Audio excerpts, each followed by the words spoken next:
folks, today we're gonna make Fathead pizza. You guys are gonna love this. We're gonna need our food processor. So I'm gonna grab that.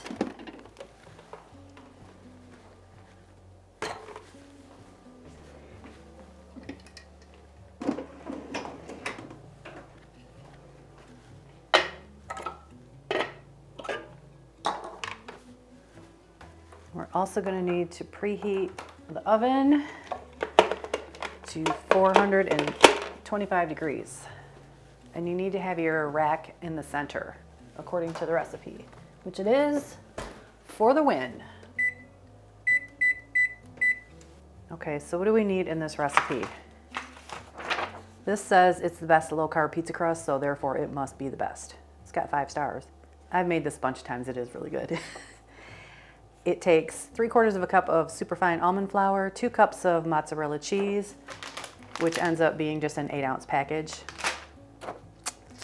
2 tablespoons of cream cheese, and I kind of cut that up into smaller pieces just so that it mixes in easier, and salt. I add an egg to this because I want that added nutrition. So I stick an egg in here. It doesn't taste any different whether you have the egg or not. So, this recipe, again, I changed it to the way I feel like doing it. Lots of Fathead pizza crusts call for you to either melt the cheese in the microwave or on a saucepan, and I don't feel like it's necessary. If your dough forms a ball in your food processor, that's all you need it to do. The reason for melting the cheese is to make it stick together. So with the egg and the cream cheese, it just kind of sticks pretty good on its own. So I'm not gonna mess with that. You do have to have, and this is a requirement, parchment paper. Don't even try this without parchment paper. You're gonna get so pissed off, you'll throw all your shit away. Okay, so I'm gonna grab the parchment paper. Okay, let's do that right. 3/4 cup of superfine almond flour. I'm gonna put the dry ingredients in first. 1, 2, 3. So the almond flour, and I consider the mozzarella cheese a dry ingredient. So we're gonna put that in there. Probably should have pulsed that first. Whoops. So when you're making this, put your mozzarella cheese in first and then pulse it a couple of times to get it nice and chopped up. I did not do that. We'll just see how this goes. It's fine, don't worry about it. Okay, you kind of want to dot this around. I will get a little video of that. So you just spread it out a little bit, so it doesn't turn into one big ass clump right in the middle.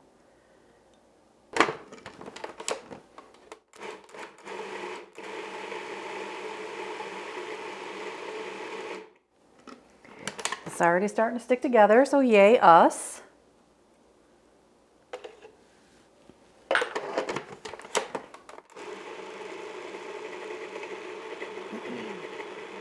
Come on, make a ball.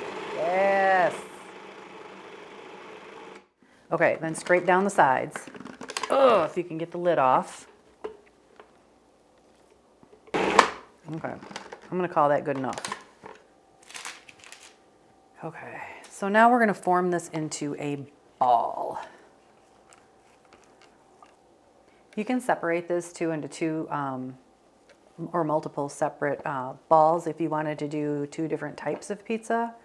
Or like if you wanted your kids want to make their own special pizza, you can do that, or your person. I'm just making one. I went out for pizza last night and wasn't gonna make this today, but then the pizza last night was so good I was gonna try to kind of recreate it myself. It had mushrooms and scallions on it with a white cream sauce. A lot of people don't like the white cream sauce, but I dig it. That shit was good. Okay, so we're just gonna form this into a ball. It's like a big ass thing of pizza Play-Doh.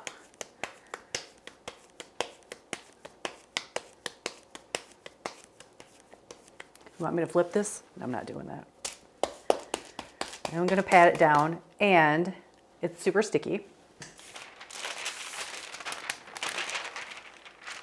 This is really difficult to roll out. Trust and believe. Like, because it's on parchment paper and I have granite or quartz or some kind of, I have fancy countertops, when you go to roll it out, it slides all over the freaking place, and I just end up getting pissed. So I'm gonna take this bowl just because it has a flat bottom, and I'm just gonna mash it down. There, so I'm gonna mash it down, and that way it'll stay round, circular, and then I'll roll it out from here. And I like my pizza crust kind of thin, and here's what I do. You gotta like get your belly in it.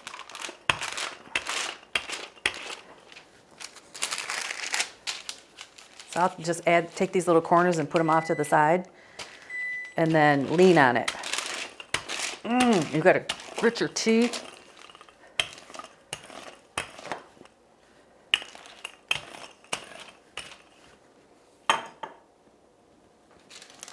So that's about 1/4 of an inch thick. And that's how I like it. So I'm gonna peel this back. The recipe also calls for you to poke it with a fork so that it doesn't get real, bubbly and puffy.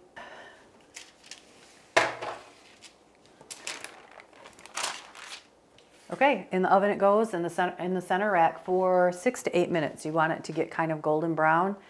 It doesn't have to be cooked all the way through at this point because we're gonna load it up with toppings and then put it back in the oven until that gets all hot and melty.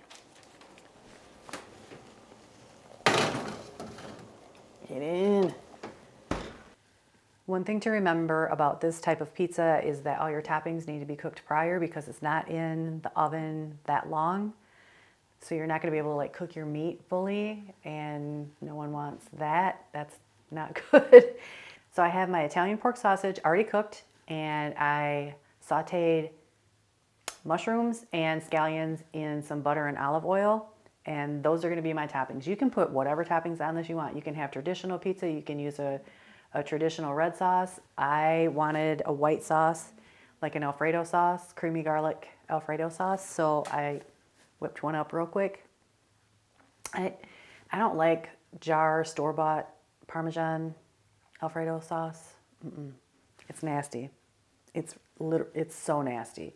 So I just took heavy whipping cream, some fancy cheese, Fontina. I don't know which one it is. It's in the video. Some spices, garlic powder, onion powder, a little Italian seasoning, because y'all know how I feel about that. And some cream cheese. I think I got everything. I don't know. I'll put the recipe in the description. I just I wing it. That's how I cook. I just kind of wing the amounts. I'll do my best to guesstimate how much that was, so that if you guys want to recreate it, you can. For your red sauce, if you don't feel like making your own red pizza sauce, use Rao's. Their pizza sauce is pretty good. And if you don't use it all, what I would do is throw the rest of it into a Ziploc bag, zip it up, and throw it in your freezer for next time. Because the jar is, I can't even imagine how many pizzas you would have to make to use up that whole jar. So don't waste it, save it. So I ended up cooking the crust for 8 minutes. Oh, Amazon's here, yay. Ooh, there it is, okay. Look at that.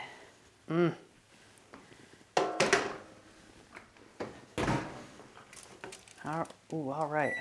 Oh, stop, Jesus. This is the sauce. It's kind of cooled down, so it looks slightly funky. I'm just gonna spread that on here. Oh, I hope I can make this work out. I probably should have heated it up a little bit.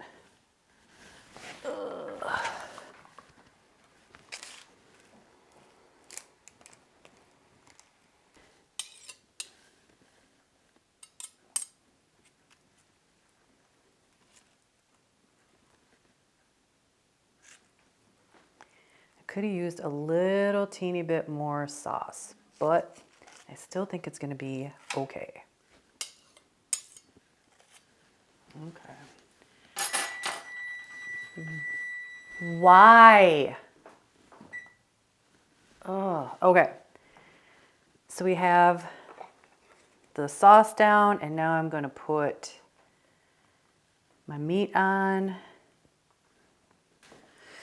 And then we're gonna put the mushrooms and onions.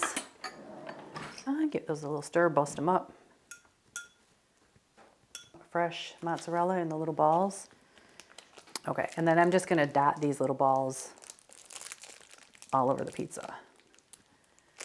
I better taste one. I love it.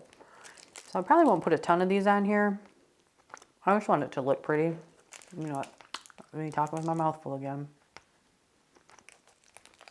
Something to keep in mind when you're picking out your cheeses, you want whole milk mozzarella,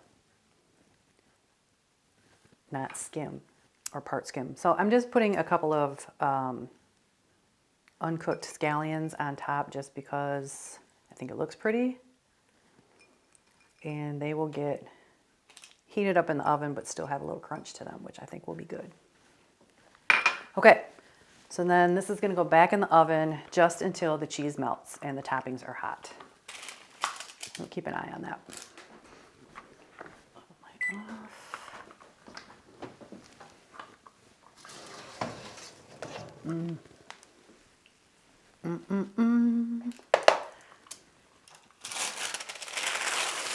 Ooh. Depending on the size of the pizza cutter or a knife. I typically like to use a knife, but I think this is kind of too big for a knife. So you're gonna let it set up for a little bit. Pro tip, get your little mozzarella balls out of the refrigerator prior to putting them on your pizza. Let them come to room temperature so that you don't burn your pizza when you put it back in to get all your toppings melted and heat it up, which I did not do. Hey, real quick, I just wanted to say thank you so much. I have over 100 subscribers. That's awesome. Thank you so much, you guys. I really enjoy doing these videos, and I just want to inspire people and help them to find their way back to health, especially us older folks, so that we can enjoy the retirement that we deserve because we worked our asses off for it. So thank you so much. I really appreciate you guys. Thank you. Okay, I think this is cooled enough. We're gonna give her a go.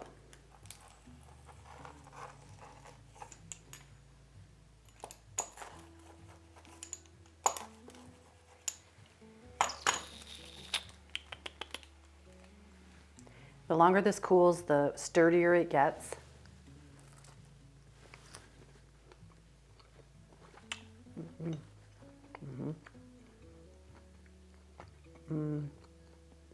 Oh, they're good.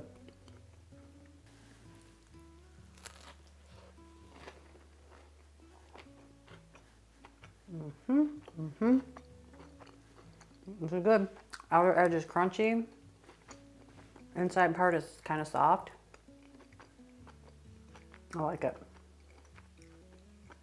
Okay, you guys, feel free to try this out. I'll leave the recipe in the notes below. Top it with your favorite toppings and then let me know how you like it. Remember, let food be thy medicine. Peace. I'm definitely need some wine.